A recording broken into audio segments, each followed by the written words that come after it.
1년으로 20년을 뒤집을 수 없다던 6년 전 벵거의 인터뷰는 현실이었습니다. 당시 시즌 초반 선전하던 토트넘을 향한 기대에 그는 냉정한 평가를 내렸고, 포체티노 감독은 그 1년 전 벵거는 메시와 같다는 인터뷰를 진행했을 만큼 라이벌팀 감독의 예우를 갖췄었습니다. 감독들에게 벵거가 어떤 존재인지 보여주는 예시로 메시만큼 강력한 아이콘은 없습니다. 시간이 흐르고 토트넘을 향한 벵거의 평가는 바뀌었습니다. 2019년 벵거는 토트넘을 황금기 메뉴와 비교하며 2년 만에 완전히 다른 표현을 씁니다. 하지만 안타깝게도 그가 말한 젊은 선수 가운데 알리와 밍크스는 기대만큼 성장하지 못했고, 손흥민, 케인 두 명이 오래도록 토트넘 스쿼드를 지켰습니다. 이어진 2019년 6월의 토트넘 경기 해설에서는 손흥민만이 위협적이었다는 말과 케인은 준비가 되지 않았다는 말을 덧붙였습니다. 토트넘 역사에 남을 아쉬움, 챔스 결승의 리버풀전이었습니다. 최대 라이벌팀의 상징적인 감독이었던 벵거는 오랜 시간 나름 토트넘을 향해 객관적인 시선을 가지고 있는 것으로 추측할 수 있습니다. 그리고 가장 최근 미러와의 인터뷰에서 토트넘을 아스널, 맨시티 등과 함께 우승 후보로 지목했습니다. 저는 항상 제가 느끼는 대로 말하는 것을 좋아합니다. 그들은 리그 우승을 다투는 팀 중 하나가 될 것입니다. 그들은 메디슨을 영입했고 훌륭한 선수입니다. 낮은 지역에서 높은 지역까지 공을 연결시키는 선수이며 팀의 기술적인 창의성을 제공하고 있습니다. 언제나처럼 손흥민과 특히 그의 포지션 이동에 대한 극찬으로 인터뷰는 마무리되었습니다. 벵거의 토트넘 평가가 주목되는 이유 중 하나는 라이벌을 떠나 올 시즌 토트넘 경기에는 과거 벵거볼의 특징이 강하게 스며있기 때문입니다. 하늘 아래 완전히 새로운 것은 없고 2023년 현대 인류의 모든 분야에는 과거의 장점들이 유산처럼 분포되어 있습니다. 바르샤의 4-3-3이 베이스이지만 벵거볼의 특징인 유기적인 스위칭과 선수들의 자유도는 올 시즌 토트넘, 특히 4라운드 이후에 완전하게 자리 잡았습니다. 여러 번 첨부한 영상이지만 바르샤와 아스널의 결정적인 차이는 앙리에 의해 말해졌습니다. He used to call it to the 3 P's. Play, possession, and position. And the most important one, as you can see, was position. It took me off. When Pep had the plan, respect his plan. The team said, my job is to bring you up until the last third. Your job is to finish it. 올 시즌 토트넘은 개막전에서 선수들의 포지션이 다소 보수적으로 유지되었고, 시간이 지날수록 특정 선수에게 자유도가 생기고 있습니다. 팰리스와의 경기 메디슨은 중앙에서 출발했지만 대부분의 순간 좌측 풀백의 위치에서 센터백의 공을 받아 빌드업을 시작했습니다. 그날의 손흥민은 전형적인 9번의 위치에 주로 있었지만 맨유전 손흥민은 거의 중앙 미드필더 자리에서 파이널 서드로 스루 패스를 몇 번이나 보내고 있었습니다. 즉, 토트넘 축구는 같은 멤버 비슷한 포지션으로 경기를 출발하지만 세부 전술에선 상대마다 차이를 만들고 있습니다.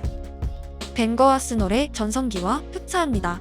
손흥민은 앙리에게 요구되던 플레이를 하고 있고, 메디슨은 비에이라와 세스크가 합쳐진 형태의 플레이, 방향은 다르지만 클루셉스키도 피레스처럼 측면에서 슈팅의 빈도보다 패스가 늘어났습니다. 10라운드를 마치고 토트넘 승점을 기록한 팀 중 챔스 진출에 실패한 팀은 역사상 명개입니다. 그들의 우승 가능성이 주제로 오르기에 필연적인 시간대이고 겨울 이적 시장 또한 다가오고 있습니다. 전술적으로 메디슨이 토트넘 상승세의 주축으로 평가받는 이유 첫 번째는 그가 없던 지난 시즌의 성적입니다.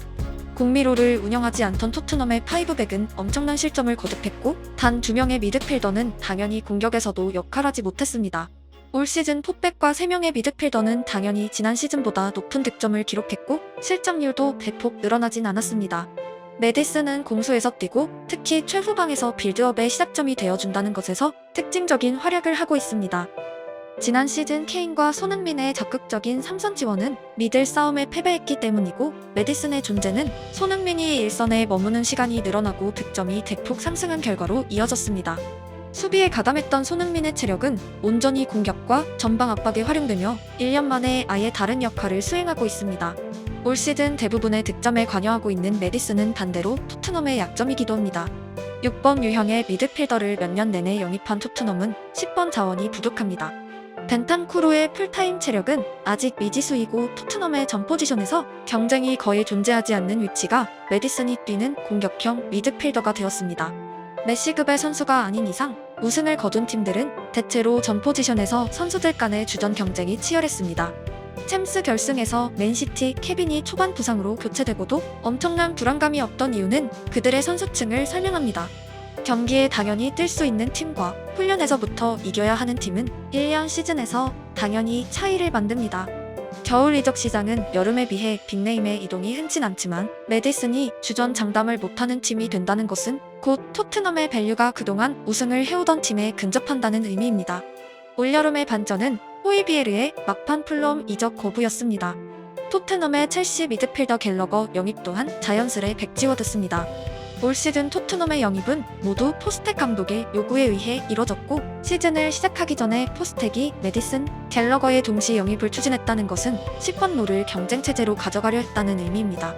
몇 년 내내 보강이 이뤄진 홀딩 자원이 아니라 공미를 원한 건 당연한 흐름이었고 포스텍 축구에서 공미는 엔진 같은 역할을 하고 있습니다.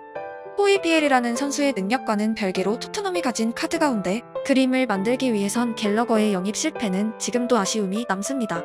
팰리스 시절 공미롤에서 활약했던 갤러거는 첼시에서 3선에 출전하며 팀과 선수 모두에게 만족스럽지 못한 결과로 이어지고 있습니다. 올 시즌도 포체티노는 주로 3선에서 갤러거를 활용하지만 지난 시즌 메디슨의 레스터 역할과 지금이 다르다는 것을 상기하면 포스텍이 갤러거를 어떻게 활용했을지는 미지수입니다. 특히 반더벤, 메디슨, 비카리오 등 포스텍이 찍은 남자들 모두가 스텝업을 기록했다는 점에서 체력의 갤러거가 토트넘에선 어떤 활약을 했을지 궁금증이 생길 수밖에 없습니다. 심장병을 이겨낸 갤러거는 비카리오만큼이나 인간 승리의 아이콘이고 이제 23살에 불과합니다. 공교롭게도 토트넘은 첼시와의 경기를 앞두고 있고 메디슨과 갤러거는 주전 경쟁이 아니라 상대팀으로 맞붙게 되었습니다. 중앙에서 펼쳐질 그들의 맞대결은 다음 경기의 주요 관전 포인트 중 하나입니다.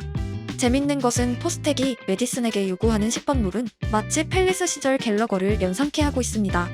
이는 포스텍이 선수의 작년 활약에 포커스를 맞추기보다는 자신이 짠 큰 그림의 선수들의 역할을 맞추는 감독으로 유추할 수 있게 합니다.